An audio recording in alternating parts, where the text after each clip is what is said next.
So we're coming to the end of July. Of course, we have Black Bottom White Flare out in full swing. The market seems to be, I must admit, some things seem to be cooling off and some things seem to be going a bit mad. Sealed product is going mad. Certain cards are going mad, but there are others which are actually slipping a little bit. So today we'll be going through what has been going on in the market regarding singles and some big cards we're going to talk about today.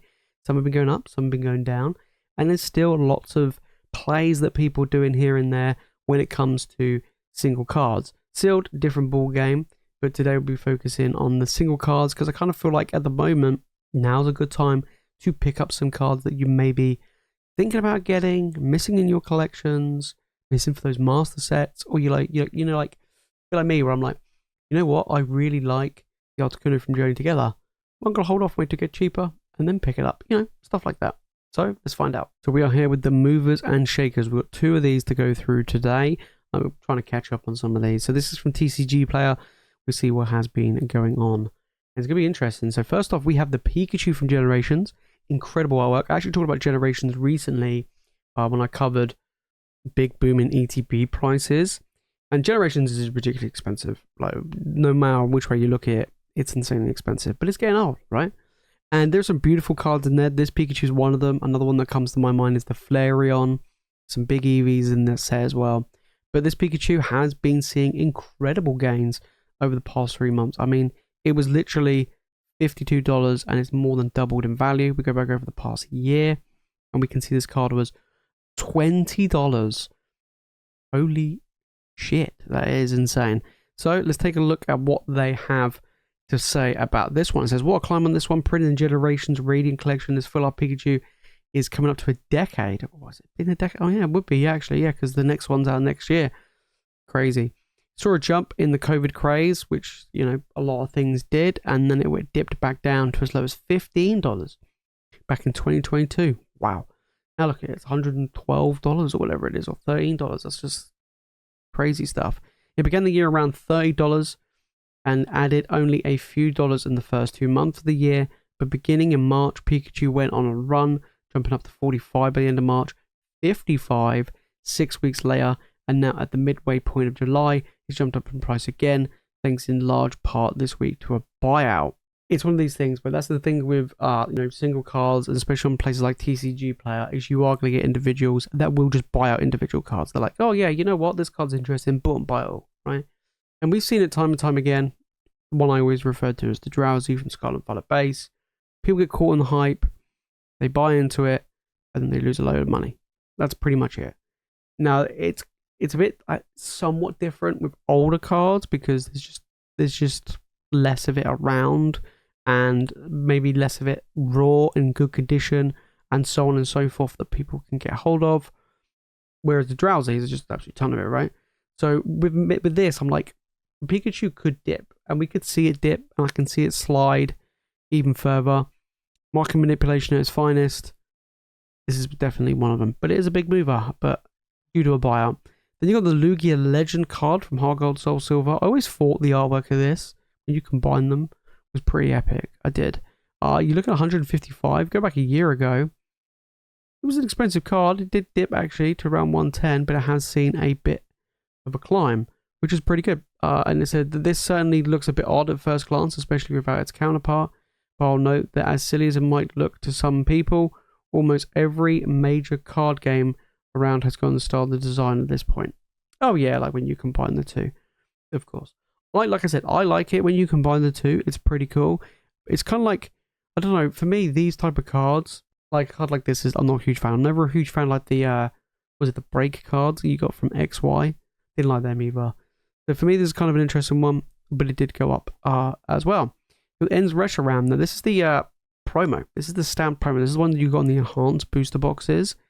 Now, at one point, it was cheaper to literally just buy the enhanced booster box, just sell the promo, and you basically nearly got close to MSRP. But then the value of the promo dropped, and it dropped, and it dropped, and it dropped. Over in the US, you guys got the enhanced booster boxes standard. Over here, we got the non-enhanced version. So let's see what's been going on. So this one's actually been making some interesting waves I don't think definitely hasn't been out 6 months. We can see what happened with this promo. This promo was an expensive promo in pre-release prices. Then when the set came out, it went to $20. Then it dipped to basically $10 a promo. Went up to $23. Dipped back down to $13. And now it's sat around about $20. That's pretty good for a promo. $20 for like basically a box topper promo isn't too bad. I actually thought like how they packaged it, it looked like it was gonna get damaged a lot, but it doesn't seem to be that bad. I actually think Pokemon is gonna go down the route even more with these, and I think Journey Together was a test bed for it. The Mega Set has a box topper promo for the booster boxes, has an enhanced version. We could see more in the future. Maybe we might even see Pokemon Center exclusive enhanced booster boxes. That may be a thing as well. To keep that in mind, wouldn't surprise me at this point with stuff like that. But overall, I like the artwork, right? It was kind of weird. I'll say weird, but the one from the set was worth more than this for a while. But it's nice to see that the promo's jumping back up. It's kind of interesting though, because like if Pokemon don't reprint the enhanced booster boxes and they just, let's say they reprinted the regular ones that we got here, I could see then the value of this promo going up, because we're like, wait a minute, they're not reprinting the enhanced version, which means they're not reprinting these promos. Then we could start seeing these Reshirams start climbing even more. Keep that in mind. But it has been doing really, really well, which is pretty good. Sun and Moon, I mean, everything in Sun and Moon is going to the absolute moon right now. We've got the Celebi and Venusaur Tag Team Rainbow. Beautiful card. I actually really like the Sun and Moon Rainbows. The Sword and Shield Rainbows were a bit terrible. They're pretty bad. But the Sun and Moon Rainbows, they just look different, feel different, hit different. And they just look, it's just so much better. It's just so much better. $97 for this one. Has been climbing like an absolute beast over the past year. This card has more than doubled in value. I mean, it's from Team Up. Pretty much anything from this set, it's going to be going to the moon, right? And it's like loads of stuff from Sun and Moon, especially tag teams, whether it be rainbows, regular tag teams, arts, full arts, doesn't matter. They're all going up. And it's just insane. Some of the gains that some of these cards have had as well. There you go, prime example, Mega Sableye Trantar. This one feels bad for me because I used to have this and I bought this raw for £35. Right, I bought this raw for £35. What, I think it was in 2022, I think. I bought this super cheap. I got it graded PSA and it got PSA 9. Bit of a bummer. But I sold it in a PSA 9. I think I sold it for like 65, 70. I think I sold it for 70. I sold it for double what I basically paid for it raw. But look at the price now. Look at the price. I mean, even if I just sold it raw. $257. If we go back a year, this card, I remember when it jumped up and it broke $100 raw, and I was like, oh, it sucks so bad. And now look at it, and now I'm there like kicking myself. The thing is, I love Tyranitar. Tyranitar is one of my all-time favorite Pokemon. And in a way, I don't know why I sold it in a 9. Maybe because I wanted it in a 10. I should have sold it and then just bought it in a 10. But yeah, I mean, I would like to get this card again in the future, but it's really expensive. And I dread to think how much one is in a PSA 10. So yeah, it's going to be tough. And the same with a lot of tag teams. I love tag teams. One of my all-time favorite like themes that they had for any set. And that era, Sun and Moon, fantastic. We've got some more movers and shakers coming in. So we've got Lugia Pop Series 5. Never seen this card before in my life. So we've got the normal at $61, and then you've got the hollow foil sitting around 100. It's the raw one that we're probably looking at today, where it's gone from like tripled in value, more than tripled in value, which is pretty impressive. We have here leaping from $25 up to $60 this week. This positively ancient Lugia printing comes to us from 2007. Damn, that's a long time ago. And there's not much to see here apart from the fact it's just going up in value, right? After all Pop Series 5 is responsible for is the ultra expensive Umbreon Star, a card so scarce and valuable that there aren't even that many listed on TCG Player right now, and eBay completed sales are in the thousands of dollars. But that Lugia art is pretty cool. So that's more than tripled in value, which is very, very impressive. We already talked about the Pikachu generations in the last one. On to the absolute moon. Bubble Mew time. Now this is an interesting one. So the Bubble Mew's had a little bit of a weird journey recently. Obviously it shot massively. Like at the end of last year, going into this year. I remember seeing it like vendors at card shows trying to sell this. It like PSA 10 was like 1,000. Like raw, it was like super expensive, like 350, 400 pounds, not dollars, pounds. But now it's recovering quite well. So we can see the growth of this Bubble Mew. I'm gonna keep saying it. I called this ages ago, and the card was $90. The Charizard was $180.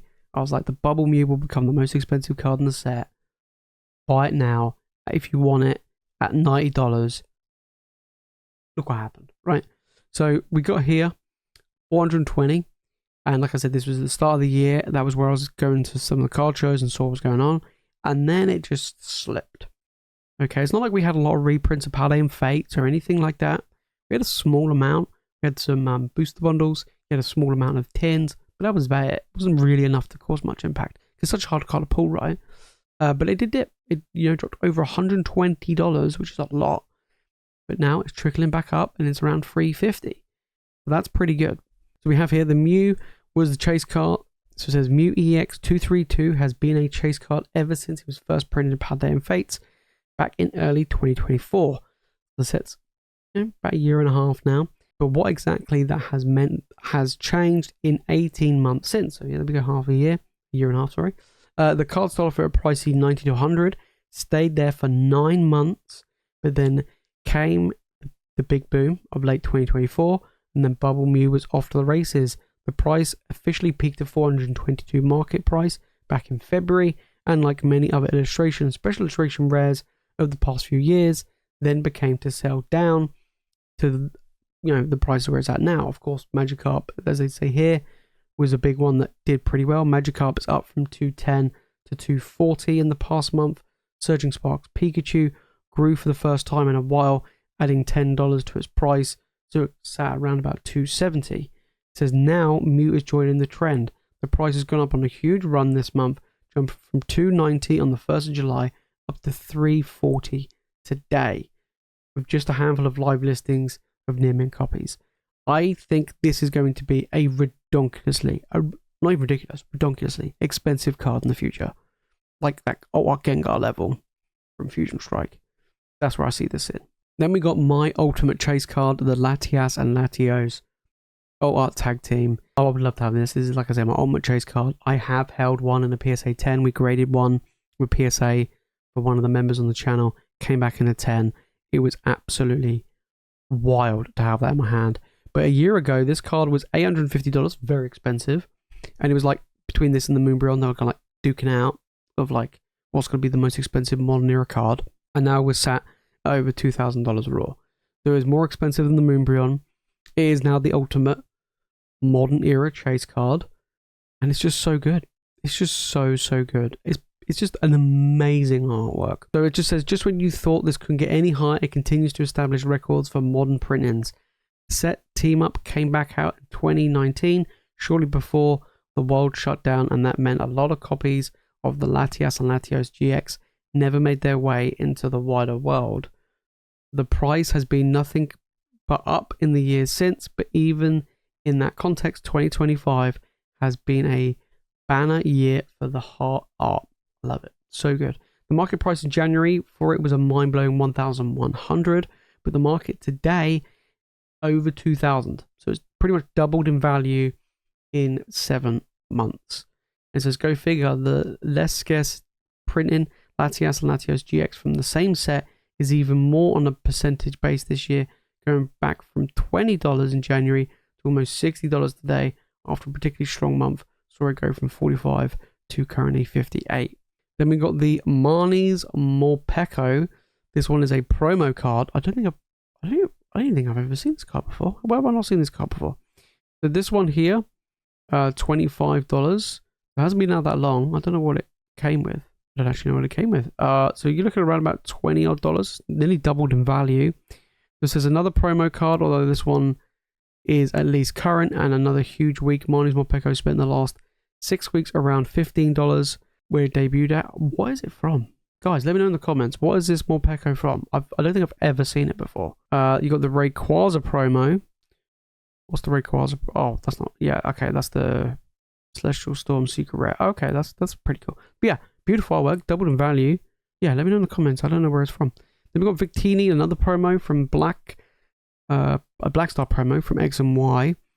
I'm not a fan of X and Y, but that is a really cool artwork. Go back a year, this card was $3 and is now nearly $30. Wow, that's incredible. So it says the last promo to look at, the print of Victini has been climbing thanks to the fact that the Pokemon is featured twice in the new set Black Bottom White Flare. Yeah, and there's also a promo coming in a box coming up later on this year. The price of this promo Victini has been flat for the past 4+ years, ever since it spiked from $2 to $4. Oh yeah, buddy, back in early 2021. But what has happened in the past 3 months is the most interesting, as we've seen the Victini spike from $4 in February to $10 in March to $20 by June, and now $40. Oh my days. So here's the thing, you gotta be like, there's some, obviously it's a bit late now, this card's obviously boomed, but like, could you imagine if you saw like Victini coming in the new sets and you're like, you know what, there's a really cool Victini promo, let's go and get it, and you picked up a load of these, you're like rolling in dough, right? I mean, that's ridiculous. There you have it, guys. That's what's been going on the market right now with the movers and shakers. Has there been any cards that you guys have picked up that's seen incredible gains or dropped recently? I mean, these have been, like, some of these are absolutely wild, especially the older ones, because I don't really know them. Like, so when I look at those cards like that Victini, I'm like, whoa, hang on a minute. Never seen this card before in my life. Look how expensive it is. That's like, blows my mind. They're very, very interested. For me right now, I'm actually looking at picking up some promos. I've been picking up a load of Scarlet and Violet era, like ETB type promos, regular ETBs, not Pokemon Center ones, mainly because I think they're going to do very well in the future. But yeah, I think I like promos. I do. I'm a huge fan of promos. I was buying up a load of the Hidden Face Birds promos. I was buying up a load of the Charizard UPC promos, the celebration, the celebrations, the 151 UPC promos. I was buying up a lot of promos. I like them, and I think they're great to grade and great to collect. And some of them can be ridiculously expensive. So really, really interesting, especially when that silk product that they come in becomes even more expensive. So yeah, very, very cool. Interesting stuff. You know, this is, we're talking about, I think a lot of megas could see even more. I mean, we started seeing some megas already start to shift, but potentially we could be seeing more move in the XY era with the release of the mega sets. And there's a few more, I think, mega sets that are coming out as well. Right now, a lot of the Scarlet and Violet era stuff is falling in value. I mean, the Bubble Mew's making a comeback, which is pretty cool. I love Mew. I'm not a huge fan of that artwork, but I do like Mew and I do like Palette and Fate. But yeah, very interesting stuff. If you've made this far in the video and you've enjoyed it, make sure to smash the like button and make sure to subscribe for more Pokemon content. And guys, let me know your thoughts down in the comments with these cards. Do you have any of these? Which ones are you potentially looking out for? If I had to get any one of the, I mean, I want the Latias and Latios, obviously, like more my Trace card, but I'm not spending $2,000 on it.